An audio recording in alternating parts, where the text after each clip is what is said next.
From the School of Journalism and Mass Communication at the University of North Carolina at Chapel Hill, this is Carolina Week.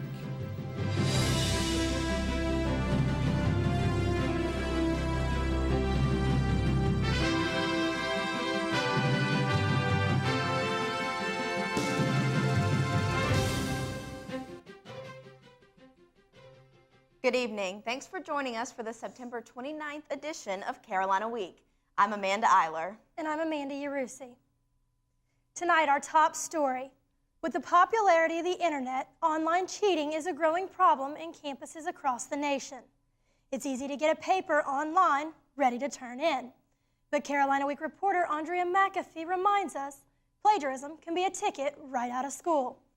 When papers are due, many students are choosing to use the web in the wrong way. Students can purchase papers with free reference pages and bibliographies for as little as $9.95. Some sites offer an unlimited number of papers for a monthly fee. Student Attorney General Jonathan Slane says there are harsh penalties for using the internet in this way. The usual sanction for academic plagiarism, including internet plagiarism, would be suspension for a semester and an F in the course. But depending on the student's situation and what kind of an action it was, that sanction can be more or less severe. Classrooms like this are normally filled with hundreds of students who are faced with a critical decision. Students may think because the classrooms are full that they won't get caught. However, professors are encouraging students to make the right decision because they know what to look for now, and the consequences are severe. I saw two students this summer on the honor board, both who were found guilty and both who were a course or two away from graduating from UNC. And I think in retrospect they would have never done it, but they really put both their academic standing here in jeopardy as well as future plans. One had plans to go on to graduate school. That now was not going to happen. Even though the honor pledge is posted in almost every classroom, students still push their luck, and Slane says it's not worth it.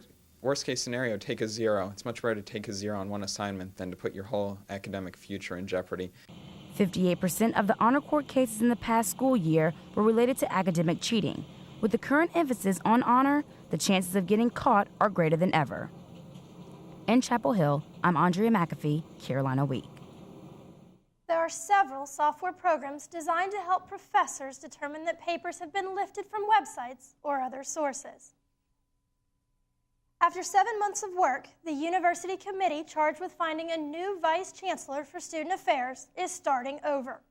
The committee had recommended these 3 finalists, Bruce Roscoe, Benita Jacobs, and Penny Rue, for the job. Although each was qualified, none had the qualities the university was looking for. Provost Robert Shelton says he hopes to have a committee set up by mid-October and the position filled by May or June. Although starting the search over again will cost more in terms of money and time, university officials say they'd rather not rush the search. A Carolina football player is facing assault charges stemming from an incident at the streets at South Point Mall. It happened Saturday. Numerous witnesses reported that Michael Gilmore lifted his girlfriend off the ground and pinned her against a window. Gilmore's girlfriend, Lindsey Bond, is also a Carolina student and is a member of the track team. She wasn't injured in the incident. Gilmore hasn't played in any games this year, but did start in 5 last season. He was released and is scheduled to appear in district court in late October. The new red light cameras in Chapel Hill are finally starting to make money, but not much. According to traffic engineer Kumar Nepali, Chapel Hill received its first $50 payment Thursday. The town receives only $2 of the payment. The rest goes to the camera contractor. Chapel Hill receives the $2 cut for each of the first 1,750 payments each month. For payments 1,751 to 3,500, the cut goes up to $21.50. And payments for beyond 3,500, the town earns $26.50 of each fine. What do art, Spanish guitar, and wine have in common? The Green Terra Gallery has the answer. An art event at the Green Terra Gallery in Chapel Hill this Saturday was more than a display of art exhibits. Visitors to the gallery were able to participate in wine tasting, have Latin American food, listen to the sounds of Spanish guitar, and enjoy the works of artists at the same time. Art critic Louis St. Louis says an art event like this is the best way to party. So when they bring a body of work together like this, to be able to come out and celebrate that, savor some delicious wine, have some great hors d'oeuvres, watch little dogs run around on the floor, look at other people's artwork, listen to people laugh, it makes for a great day. The event featured the works of potter Molly Pasca and Latin American painter Fernando Granada. It's the only gallery in the state with a permanent collection of works by Latin American artists. There was music, fun, and dancing Sunday in Carrboro. The 6th annual Carrboro Music Festival included 140 performers in more than 20 different venues throughout Carrboro. Those in attendance were able to sit back, enjoy the beautiful weather, and listen to some great music. The music festival was free to the public, but donation cans were set up, so the estimated 10,000 people attending could help cover the cost of the event. Well, we've all heard of people playing golf for birdies and eagles. But Friday, the golfers were playing for angels. Miss North Carolina Dana Reason kicked off the second Drive for the Angels golf tournament to help raise money for the Tar Heel Angels Foundation. Moms of children who've had cancer created the foundation to help make life a little easier for kids fighting the disease. 11-year-old cancer survivor Jordan Oakley says the tournament and the foundation create awareness about kids and cancer. Most of the kids my age don't go through cancer, and so they don't know a lot about it.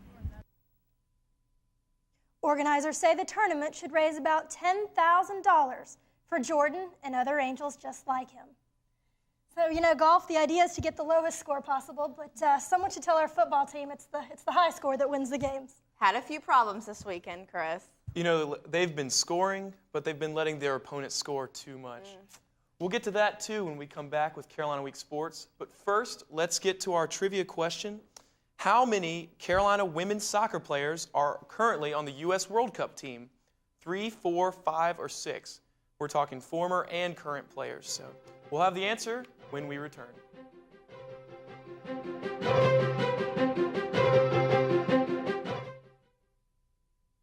Tell me my favorite story. Once upon a time, a girl had a secret playmate Who lived in a castle in cyberspace, and they downloaded megabyte after megabyte, which took a gig and half a memory. at 3 million bits per second. And that was 60 times faster than the old dial-up. By age 12, too many girls lose interest in math and science and their chance at most future jobs. Keep her interest alive. Could we read Alice in Numberland? It's her future. Do the math.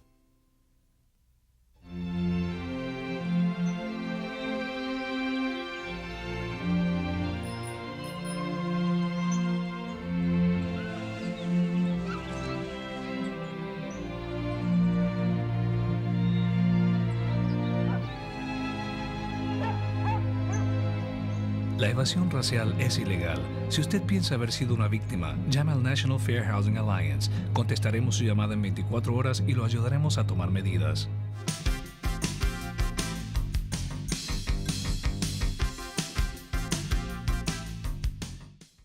Welcome back to Carolina Week Sports. Carolina versus State, the Pack versus the Heels. Two schools separated by a half-hour drive. There are two possible outcomes. One, the Tar Heel defense steps up, or two, Philip Rivers has a field day. Let's go ahead and set the scene. We're in Raleigh. It's a beautiful day, except for all the red. Truth be told, Darian Durant and Jaworski Polak led Carolina's offense in a great performance. But it would be Philip Rivers who defined greatness for the Carolina defense. Here he scrambles for the first touchdown of the day to make it 7-3. It would be clear early on that the offense would need to carry the load. Here's Durant to the speedy Polak. He takes off for 33 yards down the sideline to set up a short touchdown. Let's go ahead and add a two-point conversion flip pass to Willie Parker to conclude the first half. The Tar Heels will take the momentum into halftime, down only 24-21. Any momentum the Heels had would be ripped away by Philip Rivers and star Jericho Cotry on the first play of the second half. Cotry's 80-yard catch and run was part of his 217 yards on the day. It also added to Coach Bunning's frustrations with this defense. The trend persists. Carolina scores 34 points, but their battered defense gives up 47. I mean, we can't play defense. So all we can do is just focus on, us as an offense. I mean, we were pretty successful. Yes, my game has improved because I'm able to read coverages more. That's why I'm able to get open more than what I did last year. When you have your defense out there struggling like that, I kind of feel, not pressure, but I kind of feel the need to go out there and make something happen, and sometimes that comes back to haunt me. Durant finished with 323 yards passing, 66 yards rushing, 3 TDs, and no interceptions. I wonder if he plays any defense? Following a thrilling 3-2 overtime victory against Duke on Wednesday, the Tar Heel men's soccer team steps on its home turf for some Ivy League flavor versus Harvard. Ty Allison gets Carolina started as he finds Jamie Watson on the wing. Watson has an appetite for the goal, and he heads straight for it. He bends a shot to the far post and just misses. Allison wants in on the action too. He heads one toward the goal. The keeper says, no on that one, but on the next one he gets it in. UNC beats Harvard 1-0, improving its record to 7-1-1. But once we started stringing passes together and we started playing together as a team, we got the one chance that we needed. And Corey and Mike, they put me in a good position to score, and all I had to do was just pretty much tap it in. After a non-conference match at George Mason on Tuesday, the Heels come back home for a colossal matchup against number 1 Maryland on Sunday. Number 1 Wake Forest versus number 2 North Carolina means only one thing, a field hockey showdown. The matchup lives up to its hype. With 7 minutes left, Carolina's Karen Mann scores to tie the game at 1-1. That sends the game into overtime. In the OT, Wake's Kelly Dotton would score to give the Demon Deacons a 2-1 win. The Deacons extend their winning streak to 27 games, while UNC drops to 9-1 on the season. On the heels of a comeback win against Florida State Saturday, the volleyball team squared off against 5th-ranked Georgia Tech Sunday afternoon at Carmichael. 860 fans came out to support the Lady Tar Heels, who were trying to improve their 24-match home winning streak. It was Georgia Tech, however, that came out fired up. The Jackets took the first game 30-21, and the Heels have to call a timeout. So would they bounce back after the TO? In a word, no. Misfires and missed opportunities cost the Heels dearly, and that rowdy crowd, well, yeah. The Heels fall to Tech in straight games, 3-0. This loss drops the Heels to 10-5 on the season and 2-1 in league play. Their next match is Wednesday at Davidson. There was big news in the land of women's soccer this weekend. In Maryland Friday night, before the largest crowd ever to watch a women's regular season NCAA soccer match, the top-ranked Tar Heels were defeated Navy 1-0, snapping the Midshipmen's 34-match unbeaten streak. The Heels followed that with another shutout against Villanova on Sunday, 3-0. Senior Maggie Tomeka scored twice to lead Carolina to its 9th shutout of the season. The Heels are 11-0 on the season. The Tar Heel soccer accolades don't stop there. The World Cup team is still doing well, which brings us back to our trivia question. Now I have to say with this question, I have no idea. I don't know. I'm going to let Amanda take this one. On the hot seat today, I'm going to go with the nice round number of 4. 4? Actually, it's 6. An impressive 6 out of the 20 women's soccer players on our World Cup team were either former Carolina players or still currently play. So that's very impressive. Well, that does it for this edition of Carolina Week. Thanks for watching. Good night.